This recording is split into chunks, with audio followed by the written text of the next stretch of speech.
Hello and welcome to Making Media Now, the Filmmakers Collaborative podcast. I'm your host, Michael Azevedo.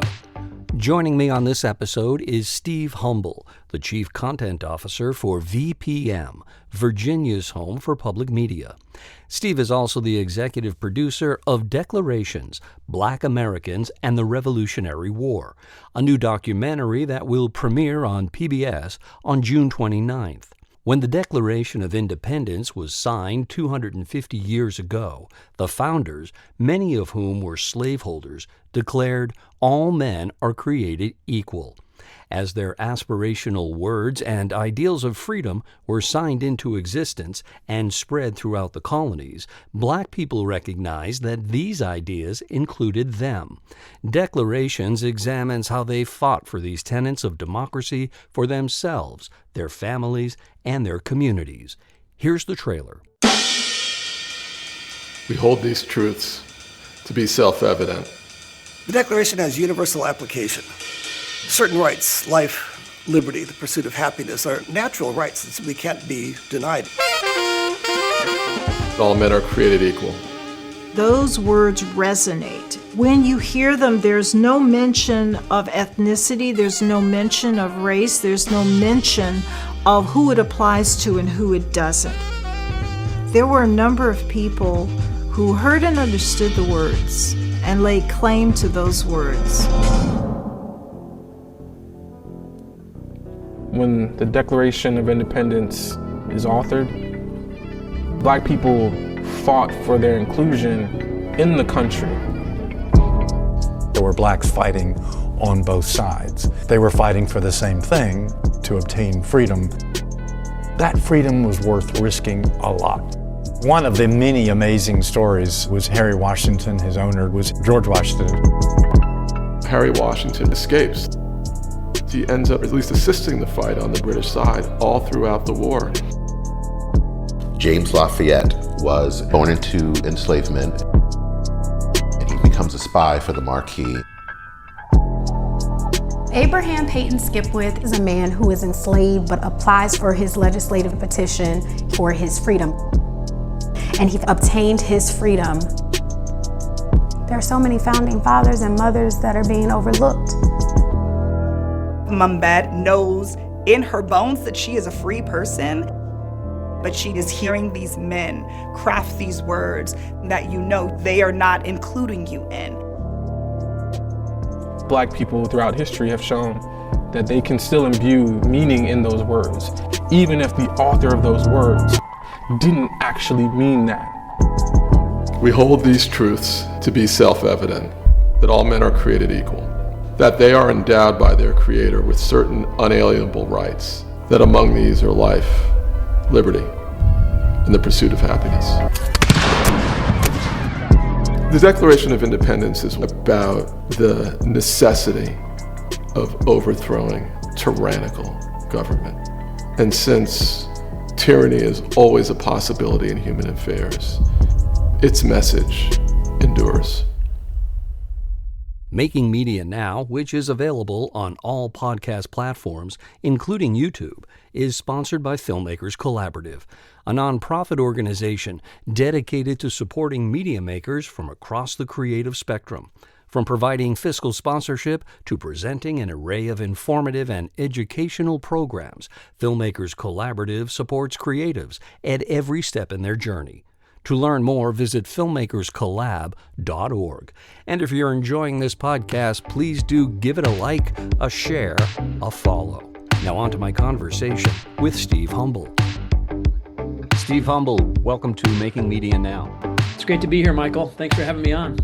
My pleasure. And it was also a pleasure for me to watch Declarations, Black Americans and the Revolutionary War, which will be premiering on PBS on Monday, June the 29th. And it's part of PBS's America 250, which is a multi-year celebration of U.S. history, culture, and children's programming. And this film in particular, it's a 60-minute documentary following the stories of four Black Americans as they navigate our country's fight for independence and their individual pursuits of freedom. You are the Chief Content Officer at VPM, and tell me about how this project came onto your radar. At what role do you get involved and help shepherd it along and also help make sure that other PBS stations are going to be carrying the film and, gaining as wide an audience as possible? So I'm a Chief Content Officer at VPM, and VPM is Central Virginia's PBS NPR station. Mm-hmm. So, and as Chief Content Officer, I oversee kind of all of the things, all of our outputs from, we've got about a 25-person news team here, but we also create original documentaries, TV series, all of our digital and social channels, so pretty much all of our outputs, and then everything we do on radio as well. So we're really deeply invested in finding pathways to get important stories to come from our community. And those stories can come from people on our team sometimes. We also have a portal that's open 3 months out of the year that we get ideas from the community that we vet each year. And we've had lots of ideas come from the portal. Interesting. This particular idea did not come that way, though, which is interesting. As 250 was approaching 2.5 years ago, our CEO, Jamie Swain, said that she would love us to consider doing something, stories around folks in Virginia and kind of Virginia's how they participated kind of during this revolutionary time. So she kind of put that bug in my ear. So I started, reaching out, and we have a great community here in Virginia, and the JXN project is two women, Sisha and Anjali Moon, started this project. It's the Jackson Ward. Jackson Ward is considered kind of the Black Wall Street of one of the Black Wall Streets, and I think I've heard of Tulsa that way too, but It's one of them that happened here in Richmond. And as they were doing research on Jackson Ward, they found information about a man, Abraham Peyton Skipwith, that they never heard of before, but that he not only in the late 1700s, he got manumission. So he basically wrote and got freedom for himself. Mm-hmm. Owned a house, had a will, had a horse and buggy. In his will, he willed his horse and buggy and a gun and all these things, to his descendants. And some of his descendants were free at that point, and some of them were enslaved. But so they were kind of blown away that a black man in the late 1700s could do all this and have that, the knowledge, taught himself how to read and write. So I think, so that was the thing that I kind of started talking to them about Abraham Peyton Skipwith, because he was alive during that time, and he was actually around some of the people that were authors of the Declaration of Independence. So that was kind of the first story that we kind of latched onto. So working with another producer here, the other executive producer. So I'm an executive producer on the film with Mason Mills, another executive producer here at VPM. So he and I dove in, kind of wrote kind of a mission statement of what we wanted to do and what we wanted to find. And then it was kind of our goal was to set out and find a great director, producer to kind of help us bring this to life. And then kind of think through some of the other stories and the way we wanted to kind of craft this. So we went to Denise Green at Black Public Media. She runs Black Public Media, and got some ideas from her. And we have some great filmmakers here, some great Black filmmakers here in Richmond, and we've worked with several. But we really wanted this to be, we really want to take a swing at this and make this hopefully a national story. Because again, at the time, Virginia was, really ground zero for a lot of things that were going on during the Revolutionary War, from the people, from Jefferson and all the folks that were involved. So we really felt like this kind of had, it was some local stories that we could really bubble up and have national relevance. Right. So we went to Denise, and she recommended a few different directors. And we were fortunate to meet Stacey Holman, who's an extraordinary combination of kind of journalistic rigor, emotional intelligence, cinematic storytelling to her work. And she'd done some stuff with PBS. She'd worked with Henry Louis Gates on Reconstruction and Making Black America. And we felt like she was kind of the perfect fit for us in telling this story. And she was excited about diving into the research. So and again, that was 2.5 years ago. So you kind of have to start early in the documentary process to kind of say, hey, it's going to take a year or two to get this thing, researched and shot and figured out. Well, absolutely. In this film, as you said, while it does kind of use four individuals as kind of being emblematic of larger stories, each of them, their story is a little bit different, but they're all around the impacts of being enslaved people and living in a time where there has been made public a Declaration of Independence. So there's that sort of cognitive dissonance around, well, I thought this is a freedom document. But early in your film, a distinction is made, and I can't remember if it's a historian who says this, but the Declaration of Independence is not necessarily a freedom document. It's an independence document. What do you take the difference between the two to mean? Well, I mean, I think it was what he's saying is it isn't really talking about freedom. It's really an independence from Great Britain is really what the document was kind of intended from. But it is interesting that the people that wrote the document and around that time were talking about enslavement to Great Britain. They even used those words and talked about that they felt they were oppressed and under oppression and having to give tax, pay tax money when they didn't have representation in London. So, yeah, the document was that. But I was really, I think Virginia really embodies too that contradiction that's at the heart of the American story. I mean, it was the birthplace of those ideals, Yes. Life, liberty, and the pursuit of happiness, but also deeply tied to slavery. And so the tension, that critical understanding, and that tension is really there, in the country at the time, and also, again, right here in Virginia. When you're working with, in this case, Stacey Holman, who is the director, and you want to be bringing to life as much as possible, as vividly as possible, the story of enslaved people at the time. What type of engagement do you have around the discussion of sort of technique, whether it be a type of historical recreation? I think there's a very artful and subtle use of AI in your film. It almost feels like a very sophisticated animation from my eye. But I'm just curious as to what those discussions are like in trying to essentially bring more life to what could feel like, a filmed history book. Well, I mean, and you're exactly right. So that time period, there is so little archival available. Obviously, there's no photographs, there's paintings, there's some drawings.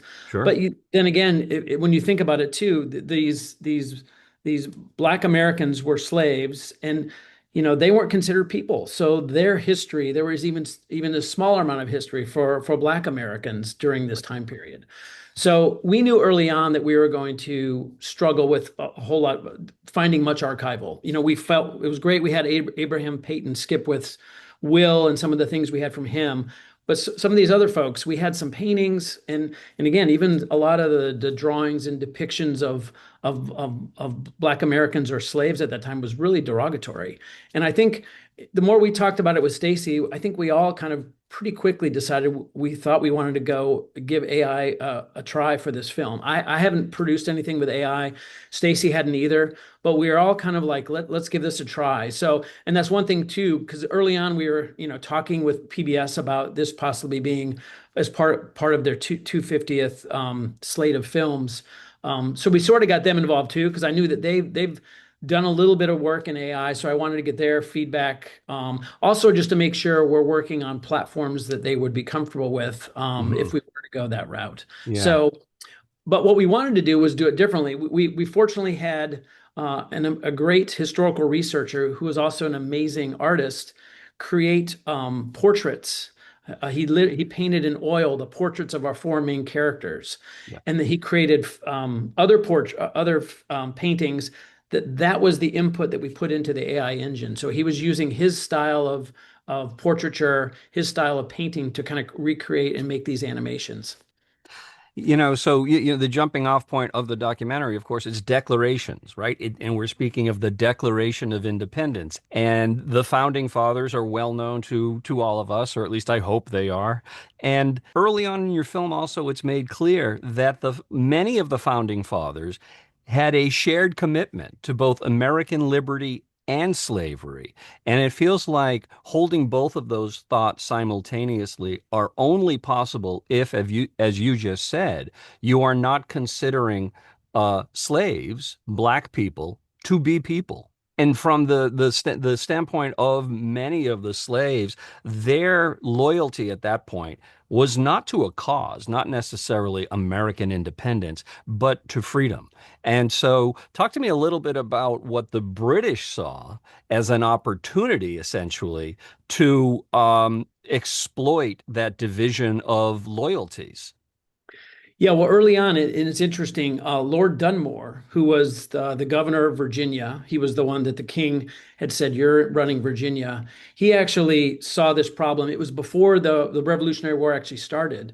And he started this regiment called Lord Dunmore's Ethiopian Regiment. Yes. And and he basically flat out said, "I will take any black folks that want to come and join, and we want to build troops that would help fight and push back on the Patriots." So and this, it's interesting you talk about it too, because I think, and they talk about it in the film. I mean, these black Americans, these slaves, they were in peril every day. They're working out in these fields under really harsh conditions. So, the opportunity to leave that and put yourself quite at a lot of risk already, but you're kind of at risk every day anyway. Yep. But the chance to be able to not just run away to something unknown, but to run away to something Mhm. was, I think, pretty enticing to a lot of people. And one of the stories was actually George Washington's, was a slave of George Washington named Harry Washington. And he Mhm. had escaped multiple times, and he was caught and brought back to Washington's plantation. But when he finally did escape for good from Washington, it was with Lord Dunmore and his Ethiopian regiment. So I'm speaking to you from Massachusetts. You're in Virginia. Just coincidentally, obviously, Virginia gets the is primarily the focus of the stories being told in your film, but Massachusetts plays a very large role also. And however, nobody wears the white hat, so to speak, in this story. There were forces in Massachusetts that were pro-slavery. There was hypocrisy in Massachusetts where in theory, there were people in Massachusetts, leaders in Massachusetts, who were anti-slavery so long as it didn't apply to their holdings, Right. of people. Very early on, I believe it was around 1780, written into the Massachusetts Constitution, anti-slavery language. But give me the Virginia perspective, if you would. What type of a acknowledgement or just general knowledge did you discover in talking to other Virginians about how enslaved people were impacted around the time of the Declaration of Independence, and what the forces at work were in terms of those who wanted to keep them enslaved versus those that thought that the document should also apply to them? Yeah, I mean, I think in general, I mean, slaves they weren't considered people. They weren't counted. A lot of the folks that signed the Declaration of Independence, a lot of the southern, especially the southern colonies at that time, they had massive slave holdings. And I think that it wasn't the idea of life, liberty, and the pursuit of happiness. That was for, and again, that wasn't for women at that time either. That was True. for Landowning proper men. land owning men, Yeah. exactly. So it was very specific, even though it never says that, it never is specific about who it's for and who it's not for. Yeah. It really was for landholding men, and that it was definitely true for the southern colonies. But Massachusetts was the one of the places where that actually some of the language from the Declaration actually came from what Massachusetts put together beforehand. Hmm. And that's actually one of the stories we tell is about Mumbet. And Mumbet was a slave in Massachusetts. She she had heard about opportunities there to oh shoot, I can't remember the name. I'm trying to remember the name. I'm looking up the name of the document here. What it was. It was the Sheffield Declaration in Massachusetts, proclaiming all people equal, free, and independent of each other. So Yes. the Sheffield Declaration came out in 1773. So Mumbet had heard about this and actually was actually struck by her owners wife got upset and went down the street to a lawyer's office and said, "I want to sue for my freedom." Yeah. So she literally went to court. It took a long time to go to court. They didn't really want to give her day in court. She finally got her day in court with a jury of white men, and they decided that she deserved her freedom. And that is actually the case that sort of tipped everything for Massachusetts to be a free state. Yeah, and that's such a remarkable story that is brought across in this film, and one I had never heard.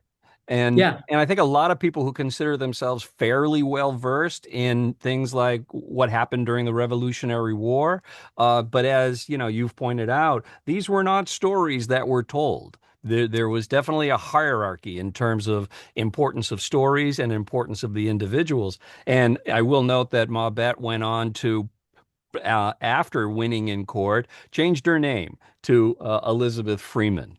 Elizabeth Freeman, exactly. And you can imagine what kind of strength and bravery it took to basically be you're a slave, and now you're suing the person that's enslaved you. Yeah, I yeah. mean, you can imagine the tension being in that. I mean, what that would like to have been living in that household and working for these people while you're working with a Sure. lawyer down the street suing them for your And you for have your to, you have to give sort of a tip of the hat to those anonymous jurors who who heard the letter of the law as yeah. opposed to perhaps, popular opinion.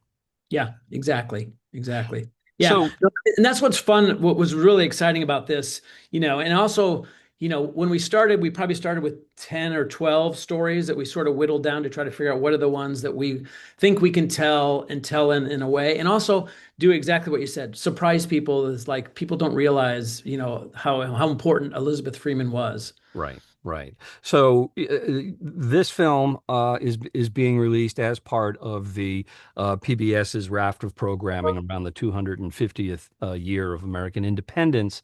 And as you know, there's no shortage of controversy right now around the telling of America's history.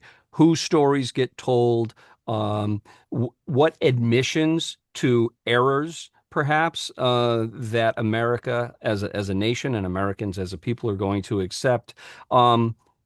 Using these four stories as kind of a microcosm and Virginia as sort of a microcosm, what have you experienced in terms of any possible resistance to telling certain stories to certain audiences?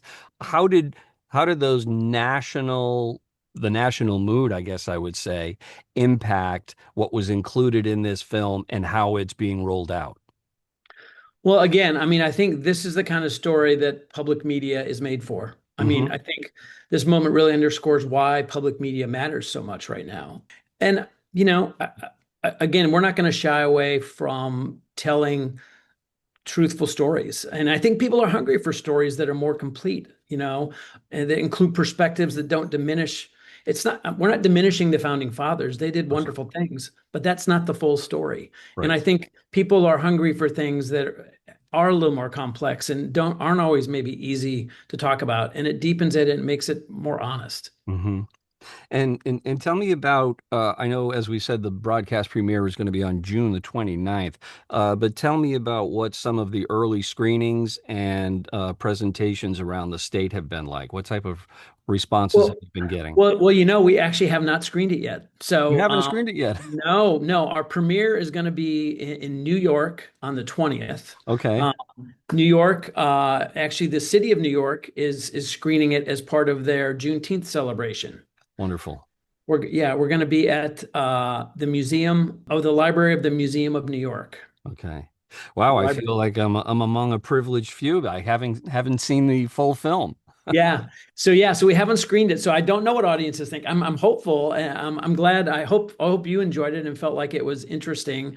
And then we also have a screening on the 29th here in Richmond at the Virginia Museum of Fine Arts, the VMFA. We have a screening on the 29th, so it's sort of almost like a watch party, but we're screening it slightly earlier than it's airing on PBS. Gotcha.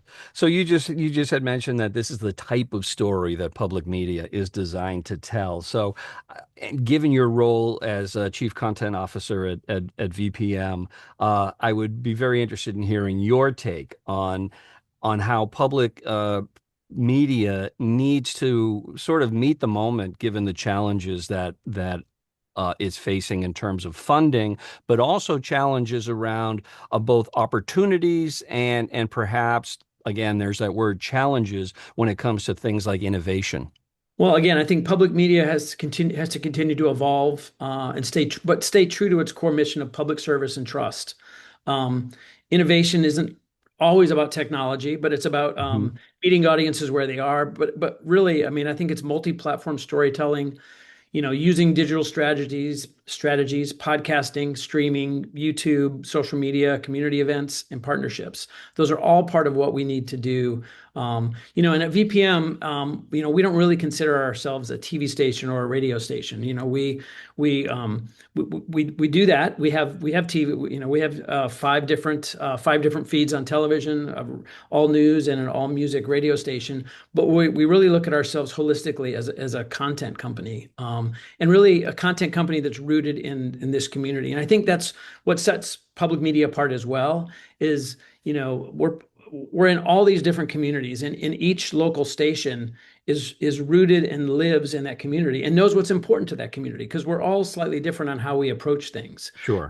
We're not kind of a one size fits all. And with the parent, or not parent, the group like PBS and NPR, which are amazing at helping grab national content that then they can distribute to these local stations. And then the local stations can take what they want from that national content, Mhm. augment it with local content, and then do other things. I mean, we report on the state capitol. We have, we typically will have debates. We have public square discussions on topics. So Mhm. again, it's really about trying to be, I think for a lot of the local stations at the local level, we want to be conveners and helping our communities be able to talk about things and finding platforms and ways to discuss difficult conversations. Yeah, it's interesting. I spent a good number of years working at WGBH, the Boston PBS Of affiliate, course, yeah. and I'm sure this is this isn't going to come as any news to you, but in the eyes of the general public, in so many instances, when you say PBS, like maybe three or four programs come to mind, Yeah, and they tend to be, very valuable programs.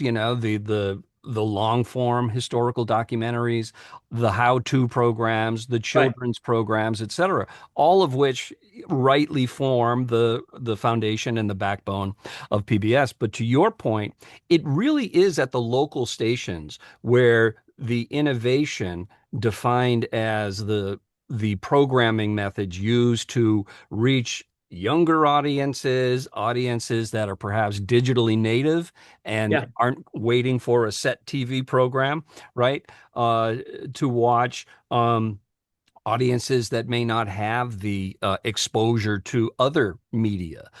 So it's almost as if the smaller affiliates, whether they be PBS stations or NPR stations, get to be the innovation labs of ways to tell stories that only public media can tell. well, I think that's true. I mean, I think it's really a push and a pull. I mean, PBS and NPR have been fantastic partners. I mean, PBS is doing amazing things on YouTube. Their YouTube channels are incredible, and the amazing content they're providing. So they're great at kind of thinking about things at scale and Yep. then helping us, kind of figure out on a local level, how do we take what they're doing and what they've found that works on YouTube or on Instagram or other places, and how do we bring that to a local level? But we're doing the same thing too, is we're coming up with ideas and bubbling up things that are working here that then PBS can take and then share out. And that's the great thing about public media too, is we're all on the same team. We share information. There's lots of, we have yearly meetings where we all get together in person, but we also share regularly and get together for meetings as different groups, different expert groups across the organizations. So it's wonderful. And is there a plan in place where post national PBS broadcast premiere, where Declarations, Black Americans, and the Revolutionary War will find its way included into curriculum or an impact campaign of a sort? Yep, we're working right now to get it into PBS Learning Media, so Okay. it will be there in curriculum. And then we've got several other screenings after this. Oh, actually, I should say it's going to be at the Essence Fest in New Orleans on July 3rd. I think it's also going to be at Martha's Vineyard, their film festival as well. Great. So, and I think we've talked to a museum out in California. So the great thing about a film like this, we're really excited about it, but I think it has a long tail of opportunity to screen in lots of different places and hopefully, again, bubble up some good conversation. Absolutely. Well, I want to extend congratulations to you and your team for putting together this film. And it's eye-opening. It's certainly hugely educational. And just speaking as an audience of one, you don't come away from this film thinking, "Oh, wow, we really got a lot wrong." Of course, that did happen. It was human beings acting like human beings, right?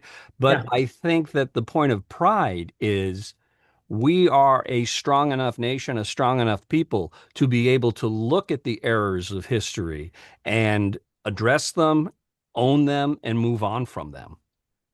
I totally agree, and I think the goal too was really to put some of these hidden stories that people didn't realize and let them bubble up too and be held up as these people did amazing things against them, Absolutely. against big odds against them. And James Lafayette helped win the Battle of Yorktown, and if it weren't for him, that might not, that helped end the Revolutionary War. So all the people we talk about did amazing things, like I said, with the deck really stacked against them.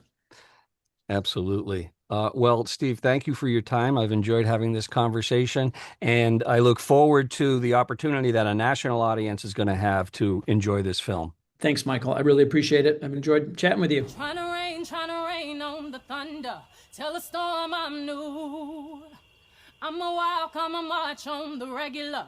Painting white flags blue. Lord, forgive me, I've been running blind in truth. I'm a rain on this bitter love. Tell the sweet I'm new. Ooh, I'm telling these tears go and fall away, oh, may the last one burn into flames. Freedom, freedom, I can't move. Freedom, cut me loose, yeah. Freedom, freedom, where are you? 'Cause I need freedom too. I break chains all by myself. Won't let my freedom rot in hell. Hey, I'ma keep running 'cause a winner don't quit on themselves.